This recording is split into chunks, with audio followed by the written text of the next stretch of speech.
Have you ever been in a bad mood and immediately panicked and thought, that's going to ruin my manifestation? This is going to delay everything. Let me calm you down right now. Your mood does not control your manifestations. Your mood is like the weather. It changes, it flows, it moves, it passes. They're like the clouds, but the clouds are not the entire sky. Most people have been taught that if they feel angry, sad, frustrated, or just low one day, that they are pushing their future reality further away from themselves. But that's not actually how it works. Your mood is just surface level.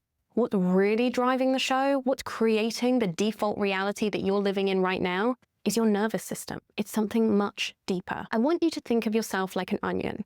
You are right at the very center of this onion, but all of the layers around you are all of the things that are affecting your consciousness. At the very surface, around the very edge of the onion, are all the things that are surface level. These are your emotions, they're the moods, they're the weather. Grief one day, excitement the next. Irritation, joy, frustration, all of that lives on this outer rim, but it's not necessarily affecting your vibration the most, because it's slightly further away from you. But underneath this initial layers, you have these more tightly woven layers of the onion. The closer you get to the center of the onion, the more these things are tightly woven and wrapped around you, and which had been formed over the years. The beliefs and the thoughts and the fears that were formed really early in life, typically the things that are woven the most tightly around your nervous system. They're the things that have the most effect, but are usually the most subconscious. The closer the belief lives to the center of this onion, the more power it has over the vibration, the more potent it is. If you have a tightly woven belief like, I'm not worthy, good things never happen to me, money isn't safe, if I get too successful, I'll lose people, or success equals pressure, and you learned that when you were very young, and it's tied to your safety and security and survival in this world according to your nervous system, those beliefs will create constant micro triggers. And when you're constantly in a state where you're triggered, it lowers your vibration. This is even more important if the triggers are directly related to the thing that you're trying to manifest. So if you're trying to manifest more money, and if you learned when you were very young that it is not safe for you to be wealthy because wealthy people are evil, and you've created an association between being wealthy and being abandoned by your family, then you're not going to find attracting wealth safe. That means that anything that comes up that gives you an opportunity to become wealthy, your nervous system is going to go into a state of fight or flight. Whenever you have too much money in your bank account, your nervous system is going to be like not safe, and it's going to give you discomfort so you actually get rid of that money. You're not consciously aware that this is happening, but it's so tightly woven around your nervous system that it just feels like you.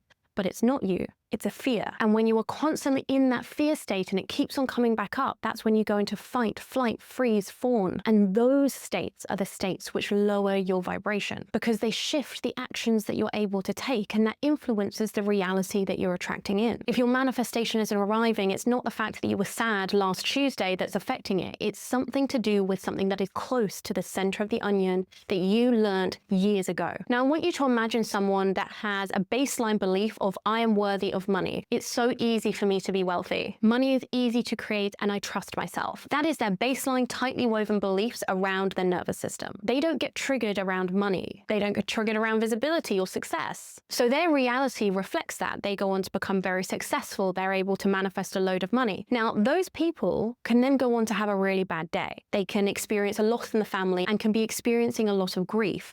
But the law of duality, they are able to hold both things. They're able to experience the grief whilst also still taking the action that is resonant with their core beliefs that say, I'm still worthy of creating money. I can create money no matter what. So they continue making money. They continue being successful despite feeling these feelings on the surface. They can go through a breakup. They can go through a hard season. They can feel heavy. They can have a big cry. But their core beliefs around money, untouched. Their conviction in their ability, still there. Their nervous system isn't going into survival around the things that they're manifesting, around what they just believe is normal. It's within their window of tolerance, the area that your nervous system feels is safe. This is why you see so many people in the media or celebrities that are incredibly wealthy, have manifested incredible things, yet are incredibly depressed and low. Why people can be incredibly messy and volatile, yet also wildly successful. And even objectively not good people that are doing really bad things in the world can be incredibly rich because they have the belief near the center of their onion that they are worthy of money, that they can be successful. Manifestation isn't moral, it's structural. Just like clouds don't change the sky. But here's the part that's really important. If you are constantly in a low mood because of deeper triggers,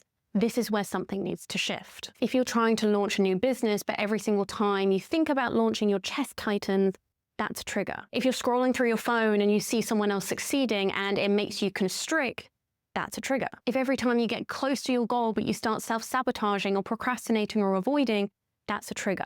That's not a mood. That's a trigger. It's not weather, that's wiring. That's your nervous system protecting you from something it sees as unsafe. So instead of trying to hack yourself to stay high vibe all the time and trying to avoid feeling any low emotions, which if anything just bypasses how you really feel and just pushes all of those triggers further down below the surface so that they can come up at a later point in time, you need to actually give yourself space to feel so that you can process these things and allow them to drift, and trust that you feeling something fully isn't going to affect your magnetism. It's actually going to increase it. Because the only way that we can actually fully shift a trigger, the only way that we can get rid of these fears is by coming face to face with them, by feeling everything in our body that comes up when they are active in our body. You need to ask yourself, what am I afraid of the most at my core? So don't be afraid to feel.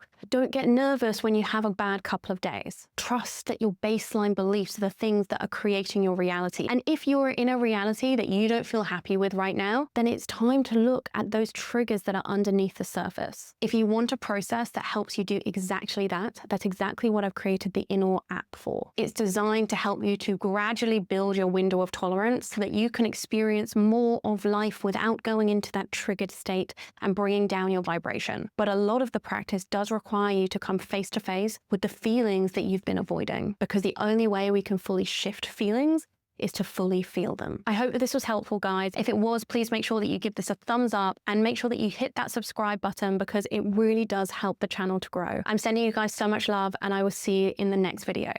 Bye, guys.